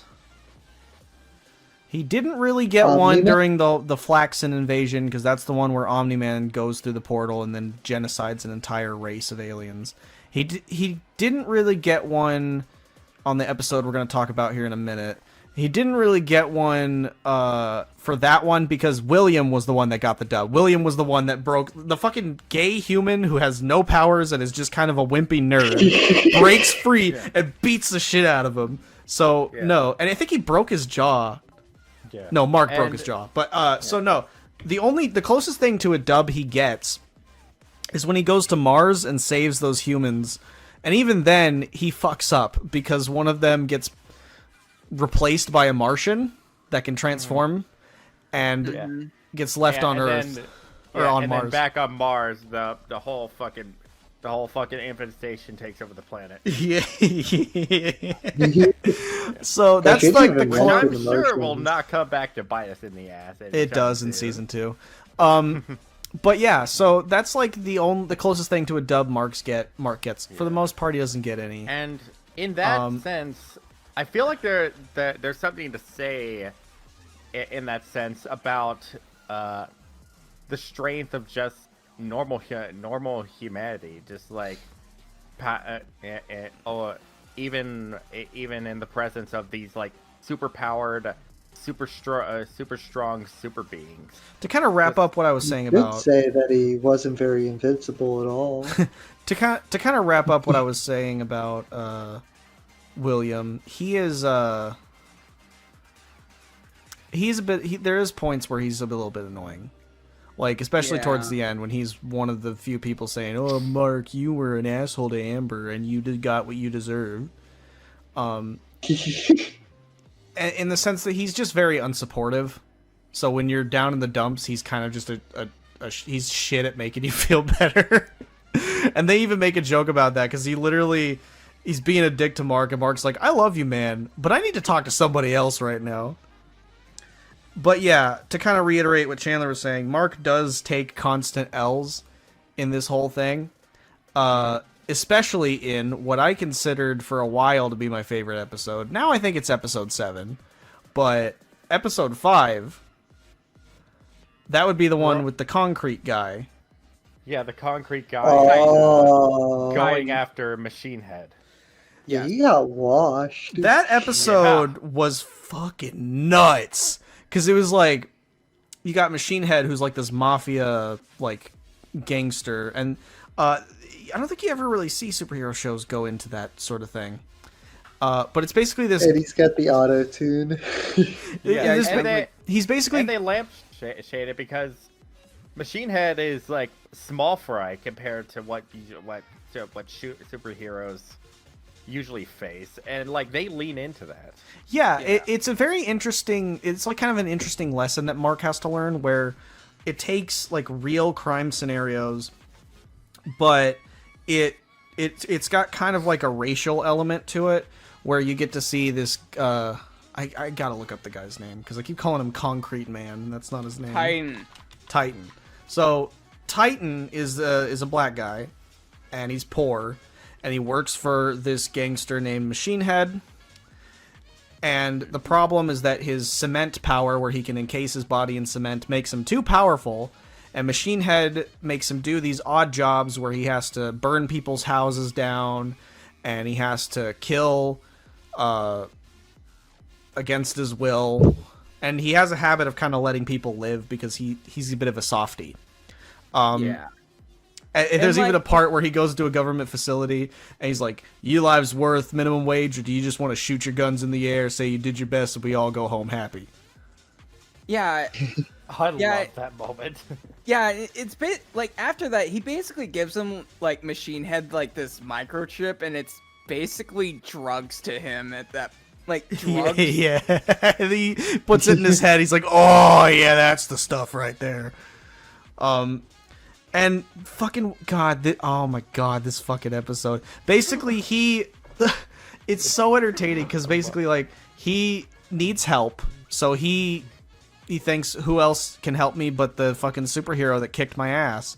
So he gets some yellow paint and he spells out Invincible, but he misses a couple letters. And Mark is like, "You missed a couple letters." He's like, "Paint's expensive and you got a long ass name." Never saw that. And so basically he asks him, "Hey, can you help me?" Mark doesn't really know how to feel. Like, he asks his dad. His dad says, "This is beneath you. This is beneath you. You don't even need Yeah. to do this." But that also kind of has like some very racial implications. Well, Omni-Man hates all The humans way he equally. Why, so- says it, like- Well, I mean, Yeah. yeah, there are racial implications there. But basically Debbie is like urging him do it, you know, because he sees that the guy has a sick daughter and he's on welfare and all that. And so he's like, "All right, fuck it, I'll help you." Because how hard can it be? It's Machine Head. What he doesn't realize is that Machine Head is smart. Yeah. No, basically, he had this microchip that basically had made him guess every single freaking possibility ever. Like he knew Mark was coming. Mark's like, "Oh, how are you gonna defeat me?" And and Soundwave is like, "I have money." Machine Head, not Soundwave. Anyway, It's Soundwave. Machine and Head so- is dedicated to this awesome. bit. and Now, so I'm dedicated. a bunch of these fucking bounty hunters that he hired come in, including my goat, Battle Beast. Jarinko. God. And this part is just, it's like, it starts as Titan and Invincible fighting these fucking bounty hunters, and it's crazy because it's like they're very out of their element. Mark is basically realizing, "Oh shit, I'm fucked. I'm in way over my fucking head." And there's a part where he's like getting blasted, like where Titan's getting blasted with lava and Mark is like tied up. And then he fucking just locks in and he's just like, "You guys are fucking dead!" And he fucking like pushes them off of him, just beats the shit out of everybody, but then Battle Beast just swats him away like a fly. And then it turns out that Omni-Man was watching him the whole time, and he sent in an anonymous called Cecil, so Cecil sends Monster Girl and all the others the teams. to save the day. And they still get their fucking ass beat. Like, the Battle Beast is just too good. Like, you He's watch this, too OP. His reflexes are Homelander just- can't beat him. he literally is just standing there, and then, what was it, Shrinking Ray, like, sneaks up behind him, and then she grows to normal size, and he doesn't even look at her, he just punches her, and swats her away. And, Like, imagine being Omni-Man watching all this. like, And in his your mind, reflexes are insane, and, like, there's a part where Mark is just tired, and he's on the ground, and he just, like, takes his hammer, and he smashes it into Mark's chest, and it's fucking crazy. It is hype as hell. And by the end of that episode, after that, he just gets bored. He just gets bored. yeah, he there's literally- no the honor only in reason- killing insects. yeah, the only reason that they come out of this alive is that he's just like, "I'm bored now," and he just teleports out of there. dips out. Is there a goodbye chat of that? That is humiliating. Like I was saying, imagine being Omni-Man watching all of that. You're sitting there conflicted between like, do I want to stay here, live a human life, or do I want to help Viltrum conquer this planet? And you see this happen to a bunch of kids who were supposed to be the new replacements for the Guardians of the Globe, who you wrecked house with, and you're thinking, there's really no chance for these people. What I think is also, because like this was the point where I started getting emotionally attached to some of these characters, particularly Monster Girl, And there's a part where, because it's like the series is gory, so I knew that getting attached to characters in this series would probably not be a good idea. Yeah. And so the part when he like grabbed the 2 rocks and he smashed them into Monster Girl's head and like fucked her face up, I was like actually worried she was gonna die. Yeah. And I thought that's they were all gonna die. I thought they were all dead. Like, did you see how he Yeah. did them, bro? Oh yeah, Yeah. yeah, yeah. And like after this battle, like Cecil is like trying to process the situation right now, and he's like, oh wait, shit, a minute, I gotta figure out a way to defeat Omni-Man. So he takes some of Mark's blood and tests on it. It's like, well, shit, Viltrums are strong. Fuck. Yeah. So that episode is like the craziest one in my opinion, or at least that's the hook. I was on the treadmill when I watched that episode, so I got hyped. I immediately watched that episode, and I was like, I bet your favorite character. And I was talking to Jerwinko, and I was like, I bet your favorite character in Invincible was Battle Beast, and he just said yes, like dead ass yes. He's cool, and imagining- he comes back in the future. He's gonna be in a lot more Invincible. Is he in I'm season 2? imagining, No, he's not in season 2. No. I'm imagining Davidthy on the treadmill, like locking in. Yeah, no, I'm not even kidding. I sped the fucking treadmill up. Like, I went faster because of it. It was fucking crazy. So with that, I mean, I don't have much else to say or talk about, really. I mean, there's more things we could talk about, like some like minor complaints. Like, I think there was like an episode that opened with this weird mummy thing that didn't go anywhere. Yeah. Like, the whole joke is like, it seems like it's setting up for another villain, but the whole joke is that the mummy gets locked back into the door just closes and he gets trapped back in the place where he came out of because Mark was flying a little too low to the ground. There are some things I do want to mention that I do love and kind of hate. Episode 4 had the worst animation out of the entire season.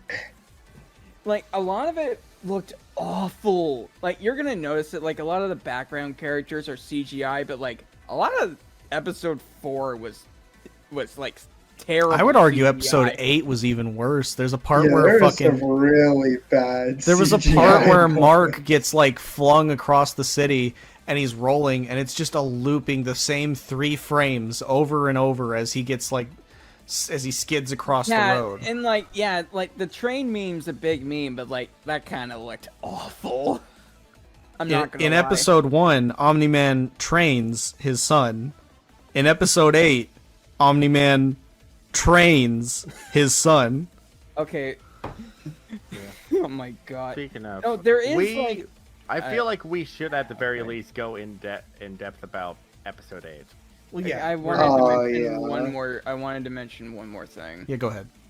So, like, basically, a lot of the backgrounds are kind of like rotoscoped, right? Like, it's Oh, a real yeah. image. Okay, just to Yeah, add to that's that, also on the list. there's art. fucking like they'll show pictures that are like framed pictures, and the image is literally, I swear to God, it's like a real picture that they just colored over, and it looks so ugly. Yeah. Like, I love this show, but God, the visuals need some polish. Yeah, there weren't a lot of really good ones, but I feel like that the show did like have a really good sense of scale. Like, a lot of things just felt big. If I that think makes the sense. direction is good. Like I said, there's a lot of symbolism in this, and there's a lot of like interesting shots. That there's even a point. One of the most gorgeous shots is when he's on the moon and he meets that alien voiced by Seth Rogen, and he just looks up at Earth from the moon. Wrath. Yeah, the alien is like, I'm here to see if your heroes are strong. Is this Urath? And he's like, no, this is not Urath, this is Earth. He's like, my bad, and he just leaves. Why is there an A in it? I'm just going to keep calling it Eoth. But yeah. So, yeah, I don't know. Unless y'all have anything else to say, we can probably just talk about episode 8. I think Yeah, that was like the best part. Do we get one of the more into one of the listings says voice acting, but like I'm pretty sure we talked about every voice actor. The voice ever. acting is very good. That's Yeah. all I have to say about that, is that they fucking, especially in episode 8. Holy God. Yeah. Oh. There's also art and visual style on the list. Again, we've been you know talking what? about those across this video. You know what voice actor we didn't talk about? Huh. Tara Strong. Strong. Fuck the hell up. She's not even in the. She's not actually. Why are you getting mad? You're the one that started this joke. Again, Tara Strong's in this show, right? Yeah, her voice acting was the best. That's not funny. Tara Strong is a Zionist. She's actually no. Like I generally got like the voices mixed up. She's not even in this show. She's actually not in this show. The actress's name. The actress's name is Gray Delisle. That is her Okay. name. It's Gray Delisle. Her name is Gray. Fuck. Great Delisle. Okay.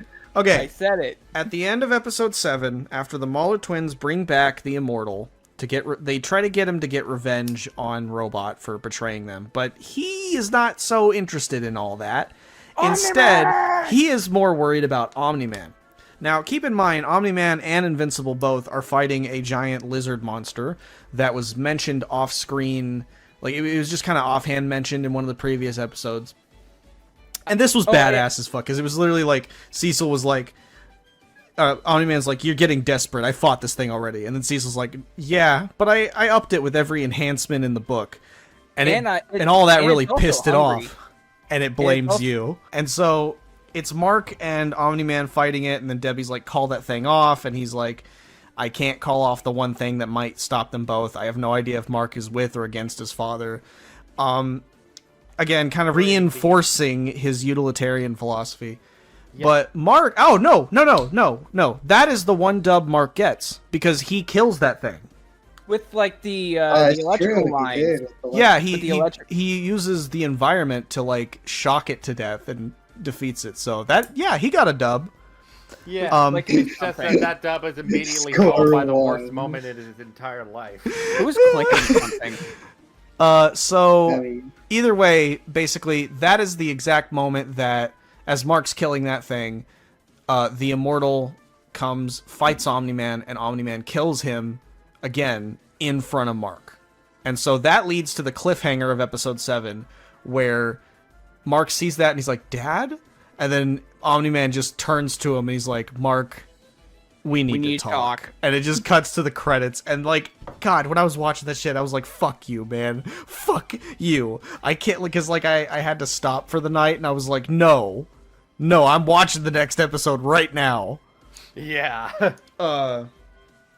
And that led to the finale, which became a meme. So basically, the first half of the finale is the big epic fight, and then the second half of the finale is like kind of the cool down. But it's pretty much, it's Mark versus his dad, where basically he comes out, says that, hey, at the beginning I said that the Viltrumites were heroes that help other planets and try to bring them up. And that's like half true. Really, we're colonists. Yeah. We basically did a eugenics, and we killed all of our weak space Nazis. Yeah. And so that is like, Mark doesn't like hearing this, but kind of what, like, the moment that tips him off, he's like, you love us, you love Mom. He's like, I do love Mom, but she's kind of like a pet to me. Yeah. which like, makes me think of that fucking like Smiling Friends meme where he's like, you fucked your pet. Oh my God. Yeah. But like, you kind of understand what he's getting at, because like the difference in their lifespans, like it's kind of like, it's almost like a defense, you know? Yeah, what it is he, like I said, all of the feelings that he had for Mom and for Mark and all of it was genuine. He's kind of just talking out of his ass right now. Yeah, but he's doing it because the Viltrumite army is so powerful, he does not feel like he has a choice. If he doesn't do this, Viltrum's gonna do it. Yeah. So he has to. That's kind of what he feels, basically. But he actually is. He does love Mark. He does love Debbie. In fact, he did this almost out of love, which is a kind of fucked up thing to say. Yeah, like, but he did. Like, he goes on about like so much Love effort makes you for do just crazy like. things. Okay, like, yeah, so basically, you can kind of tell, like, Nolan's kind of talking out of his ass, like, with some of the stuff that he's, like, saying. He's overcompensating, basically. Yeah. And, like, one thing that did kind of terrify me that Omni-Man said is, like, how long do you know we live? Like, you have lived just a I'm sorry, like, usually, like, Viltrumites live a long time. Very like, long. Everyone you know will be he dead says before you even look 30. Yeah. Yeah, that's what he says. And like he also says Viltrumite DNA is so pure, you're nearly full-blooded. So like, and that's also kind of like a horrible thing for Mark because like he's not the same as his dad. He's kind of more human, unlike like Omni-Man does have some humanity, but like Mark is the more Mark was human. raised as a human. Yeah, pretty much. yeah, And yeah, literally basically. birthed from a human. And Yeah. like, but like, if he lives for like thousands of years, like everybody that he can't really hold like an attachment to anybody just because he's gonna live so long. Can I ruin this The serious horrors of moment? immortality. Can I Yes. ruin this serious Yes. moment by asking a cursed question? Yes. How did What? Debbie's pussy handle a Viltrumite baby? How did that not That's fucking it. destroy? Podcast's over. How did that not Goodbye. destroy her Thanks for body? watching. How did that not destroy her body? Okay, but we gotta like keep in mind, Mark was basically human for like 16 years of his life until he became 17. Right. Okay, fair enough. But and by the way, do you think Debbie is grippy? Do you think God's watching? Do you think God is watching? Okay, no. Back to. be stopped. Do you think the pet thing was No. literal and they did pet play? Stop. No, it's- Can we move we need to on? move on from this subject. I'm gonna spoil one thing in season 2 for you guys, and Okay, I want you fine. guys to know this because I love all of you. Mm-hmm. Omni-Man fucks a bug in season 2. What? He canonically has sex with a bug alien. I am not kidding. So let me get this straight. Thank you. for this Omni-Man's a information. furry. No, that's like a what scaly, is- if anything. No, yeah, the scaly. Fires have fur. Ugh. Anyway, Bruh. so basically, Omni-Man, like I said, he's overcompensating. So it's pretty much just him beating the shit out of his son. Yeah. He like knocks him into I think the Titanic or just some ship that was underwater, and then he like knocks him into a building, and like It Mark was tries to random cruise trip. Mark tries to save this woman and her child, but the building collapses and all he's holding is a severed arm. And then he knocks him down into the subway and then picks him up and uses him to destroy And a train. trains his son. Yeah, he smashes him into a train. And what I love is like he's kind of trying to make this point that humans are weak and fragile and they're not worth keeping around. And he's doing it by using Mark's body as a weapon to kill humans. Like And he's like, As and Steve. he's also trying to show that like humans are so insignificant without Viltrum, essentially. yeah. And so it's just this Of big course, you know, the scene in the subway. Yeah, like he smashes him into the train, and Mark accidentally, like he's trying to get away, and he's waving his arms around, but all he's really doing is making sure they die faster. When he's just like his Yeah. arms are just ripping them in half, and then he smashes him into a mountain and causes an avalanche, and then he beats the fuck out of him until he breaks his jaw and breaks his teeth and fucking splits his chin open, and then he stops and he Why like, did you make me do this? yeah, we get a backstory scene, like a little flashback in which Mark is a kid. It does this flashback where he thinks back on a time when he first started dating Debbie, it was like a couple years into their relationship, and they had their kid. And he's upset because it's a baseball game, but he can't fly and look at it from above, even though he thinks he could get a better view of it. And she explains to him kind of what the human spirit is all about, where she's like, as we get older, we age, and life gets tiring, and the world weighs us down. But we see our kids, and we kind of, you know, it's like a second chance to live again. And when they're happy, we're happy. When they're sad, we're sad. And then it's like very cute because he's like, Mark starts winning the baseball game, and he's actually like, he's realizing I created this kid. Like this is my kid, and he's like rooting for him to win the baseball game, and he does. And then Mark comes up, he's like, "Are you proud of me, Dad?" And he's like, "Yeah, I'm proud." And it's really cute and really wholesome and really fucking sad because it shows that his teeth are not developed as a kid. He's got a little gap in his teeth, and then it cuts to current day Mark. With this fucking And he broken looks teeth. like shit. And it's a little on the nose, but it's a very necessary transition where it's just like juxtaposing a pure innocent moment from his childhood to what is happening right now. And he's just barely hanging on. Like, Omni-Man fucked him up. And God, Omni-Man says so much fucked up shit. Like, he's like, "You want to die for this planet, Mark? Fine. What's 17 more years? I can always start again. Make another kid." He did say that. That was so messed up. He says so much shit to Mark where he's just like, "Why did you make me do this? You're fighting to watch everyone around you die, and yada yada yada, and like, what will you have after 500 years? And after all that yapping about how it's their duty and how they're loyal to Viltrum and how humanity is pathetic and blah, blah, blah, Mark hits him with the most soul-crushing words he's ever heard in his entire life, where he's just like, "You, Dad, I'd still have you." Bad. And it's like, Mark lost the battle, but he fucking won the war. Yeah. Because those words, like, as soon as he says them, he stops, he, like, looks at his fucking bloody-ass hands, and then, like, he just gets hit with so much regret. Like, the adrenaline wears off, and he just fucking gets up, and he flies away. And he just disappears. Just flies off into space.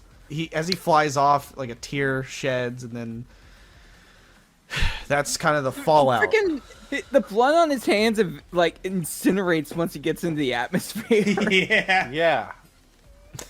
Like, he is getting out of there as fast as possible. He did not want to and I think deal with that anymore. I think the reason that this hits as hard as it does is that you kind of just spent this whole season watching the dynamic between Omni-Man and Mark. And there were so many moments where, yeah, it was unsettling because it's like he's being a family man and you're like, you know, he's a creep. And you're spending the whole time waiting for the other shoe to drop. But now in this moment, you kind of miss those moments. Like, you kind of... The scene where Mark stops a meteor and then he punches it and then he throws it back into space, and then Omni-Man makes a joke about how he threw one that was the size of Texas. And it's like a small moment, but it's like all of those were building up to this conclusion, and it is a miserable conclusion. Yeah. Yeah, because basically it was just father-son bonding time, but now it's father beating son time. I'm sorry. Oh my Shit God. sucks, man. And so kind of the fallout afterwards is basically Mark, like, Cecil kind of steps in, tries to make the most of it, says that they're, you know, he gives a story to the media, he recovers everybody the best he can, and it's very heavy because it's like Mark is so just traumatized by this. Like, it plays this compilation where he's thinking back on all the moments with his dad, and then it's the part in episode 1 where he literally tells him, I want to do what you do, I want to be just like you, and then Omni-Man's like, you will, son, you will. Which has a different meaning now. Yikers. Which is kind of the foundation for season 2 and what a lot of the themes in season 2 are. But there's also like this painful scene where he goes to get dinner, like he like asks his mom what she wants for dinner, and then as he's heading to her room, she's crying, Like she's just fucking bawling her eyes out. It's heavy. Like it's definitely effective, I think. It's a very powerful episode. Nothing will ever be the same after that. And of course, Amber gets back with him because she feels bad for her. It's nothing but pity, and I hate it. But other than that, like, yeah, there's not much else to say. Yeah, I can't really think of much else. Basically, at the end, he goes to the moon and Has a pep talk with Alan. well, he talks to Cecil because he wants to keep being a hero, and Cecil's like, I don't know about that, kid. You really need some, like, rest time. And it's me saying this. It's me who's been telling you this whole season that you don't get any rest time. I am telling you, you need to rest. Like, you just need to chill the fuck out for a little bit. But he goes to the moon. He meets with Alan, the fucking or Uniclops, whatever the fuck, alien guy that he fought. That guy's chill. Voiced by Seth Rogen. Yeah, he is. He is chill, and he's in season 2. But he talks with him, and then it's kind of funny because he's like, "Hey, I think you got a Viltrumite." And he's like, "Oh, that was my dad, and he left." He's like, "Oh, I've never seen that before. So what are you gonna do now?" And he's like, "It plays this compilation, and it picks the most badass fucking rock song I could think of." The Hives, I think I Told You So is what it's called or something like that, but it plays this compilation of all the various different characters. That one fucking guy with the gauntlet, like, wristband things that tries to destroy the fucking monument, tries to destroy the Mount Rushmore faces, and he's always shouting, like, feminist stuff. You remember him? Oh my god. It shows him, it shows Battle Beast, it shows the Concrete Titan guy, it shows all these fucking crazy villains, and it's like, it just stops, and then Mark's like, yeah, I guess I'm just gonna finish school. Yeah. Yeah. He's like, basically almost done. and he's like, what the fuck is school? Like, bro, like, you But- went through all this shit. Just live life now. But yeah, it's a good ending, and overall, like, what a fucking, like, this is a great start to your show. Like, I think this first season does its job really well. It has a lot of potential. It's really, really, like, exciting and hype and crazy and over the top, and the personality, I think, is really unique. Like, I can't really think of a lot of shows like this one, to be honest with you. Uh-huh. Because it's like, it's got, like, the humor of an Adult Swim show, but it's written with, like, If the Boys was good, I guess. That is such a sad statement now. Well, I guess See, it's I more don't. like, I don't want to call it compared to the boys because it really doesn't. It really feels like it's a more like earnest like superhero story. It's not like trying to take the piss out of the. what I need Yeah, to say no. is that this is the type of show I've been wanting to see for a long time. Like, Yeah, no, it's both like a construction and a deconstruction of the superhero genre. it's a deconstruction and a reconstruction. But Yeah. Right. this is you like, take the base elements of the superhero genre and you examine them. All right, so what can we really do with this? and what I like is, like, I've been wanting to see a show like this for a long time. I've been saying for the longest time, why do adult cartoons always have to be comedies? Why can't they be dramas? And so now we're getting one, and it's like, it's really, really good. And to be honest, I think this might be my favorite cartoon. Even though there's a lot about it that I'm not crazy about, I think its writing is so good that I just don't care. Like, the characters are so lovable, the fucking action scenes are insanely good, even when they're not that well animated. Like, they're still hype as hell. And it's a great show. And it's Sound probably... design, the freaking sound design too. Yeah, oh my god. True, they made some banger music choices too. Yeah. So, are we ready Anyway, to kind of give our ratings? Or I was gonna ask, Oh, go ahead. does the animation get better? Yes, a little. Don't guess, expect season 2 to look perfect, but it is a big step up in my opinion. Season 3 is probably going to be a bigger step up. Well, yeah, because the show's bigger now. Lag. Yeah. You gotta keep in mind, I think most of this was done. There's not a lot of people that worked on the visuals of this show. Yeah. So yeah, do we want to kind of give our final thoughts? Give a rating, maybe? Yeah. Right. I'm kind of hovering between an A and a B for this. That's fair. I think like an 8.5 or a 9 for me. I'll give that a 9. I'm gonna give it a 9.5. I really do. I really do fuck with this show.